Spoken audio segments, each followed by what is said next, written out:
Today, I want to talk about the concept of retirement and why I actually find it about as advertising as I'm a celebrity trial.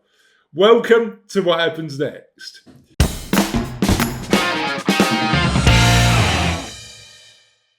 Now, it's interesting because even though we do talk about retirement on the What Happens Next YouTube channel quite a lot, there's a reason you won't find the word retirement in the title of this actual channel.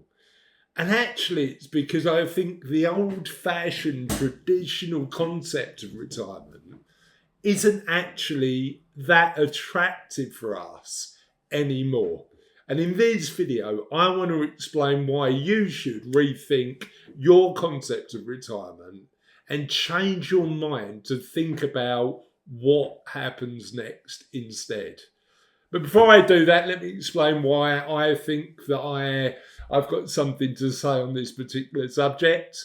My name's Chris Daems. I'm a chartered financial planner and director of my own business. And we help people work out the next stage of their lives. And traditionally, that was retirement. Traditionally, that was people coming to us and saying, have I achieved enough wealth?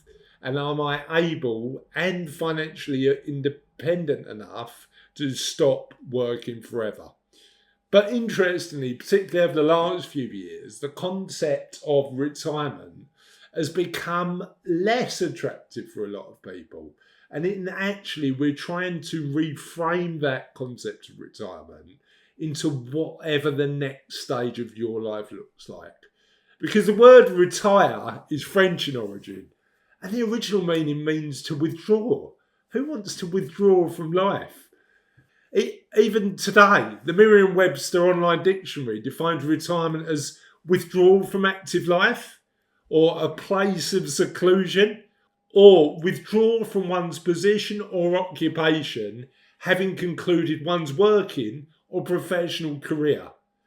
Now, for me, all those concepts are about as advertising as eating bugs on I'm a Celebrity. And I think actually when we think about the next stage we want to live in our lives, it might contain a bit of work. What it certainly won't do is contain a withdrawal from active life. Now, there's plenty of useful and fantastic books that talk about having a successful retirement. And in the book that I'm writing, I want to broaden the perspective and start reframing retirement as what happens next. Now, the book's not written yet because I'm still working on it. But what you can do if you'd like to get one of the first copies of the book is just click the QR code. Just take a photo with your phone of the QR code that's below. And what that will take you to is a link to the waiting list. So you can get one of the first copies of the book when it comes out, where we'll be talking about the really important component parts of what happens next in your life. And while we're there and while I'm asking favours, what I'd love for you to do is like this video and subscribe to the channel. We're on a mission to reframe retirement as what happens next. And the more people we can share ideas with, share expert interviews with, because the What Happens Next YouTube channel is full of those, and talk about what makes a life well lived in our 50s, 60s and beyond is really going to help us with our mission of helping more people. And it's interesting, when clients come and see me, typically they're at a point in their life where they want to make positive change. And typically that's defined by several factors. Firstly, most people that come and see me are in their 50s and 60s when they initially come for a conversation. Generally speaking, their kids have grown up or they've got grandkids. And whilst they might not know whether they're financially independent or not, they want a conversation about working out whether they are. Now, why is that an important time in our life? Firstly, our lives are changing because our identity is changing. My experience as a dad is as our kids get older, and I've got a nearly 21-year-old, we do think about parenting a lot differently as the kids become more independent. Secondly, as we age, there's, for me certainly, and for a lot of my clients, there's been a increased focus on mortality. We understand that time is the finite resource, and actually retiring to do nothing isn't a concept that they want, that a lot of my clients want to do. But what they do want to do is focus their time, effort, and attention on doing the stuff they've always wanted to. It's a life well lived with the time you've got left. The other thing is that as we age, my experience and the experience of working with the clients is we all have a increased focus on our own mortality. Now, there's plenty of healthy individuals far later in life than a lot of my clients, but actually thinking about what we want to spend our finite resource on, that finite resource being time, it becomes more important. And interestingly, that finite resource for a lot of my clients isn't to stop doing what they're doing, but just do more of what you love.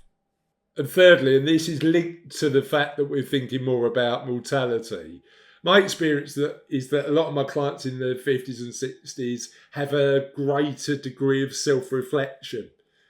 This leads to a period where we ask ourselves more questions, and particularly if we've stopped enjoying work as much, a thought process that leads to that question: what do I do next?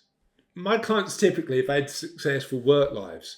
They've achieved a degree of financial security and success. But what's brought in, particularly with the thoughts about mortality, is an increased period of self-reflection about what a life well lived truly looks like. Now, this change can be really exciting and empowering, but it can also be scary and difficult. And the entire thing we want to do when we're thinking about what happens next is empower people to live the lives that they truly want. And that's why in the book I'm writing, I'll be sharing why I believe we need to focus on the areas of well-being to live a life well lived. And that is looking at purpose, looking at values, looking at our physical well-being, our community well-being, our social well-being, our financial well-being, and our intellectual and occupational well-being, but not simply retiring. So for some of us, retirement might still be the right concept, but I think for a lot more of us, what happens next is better. I'd love to know what you think of that in the comments. If you think that we should reframe retirement as what happens next, I'd love for you to like this video and subscribe to the channel. Now, I'm going to add some value as well, and that's why I think you should watch this video, one of our other videos, about one of my favourite TED Talks of all time, and why it's worth watching when thinking about either retirement or what happens next in your life. Hope you have a lovely day, and I'll see you on What Happens Next soon.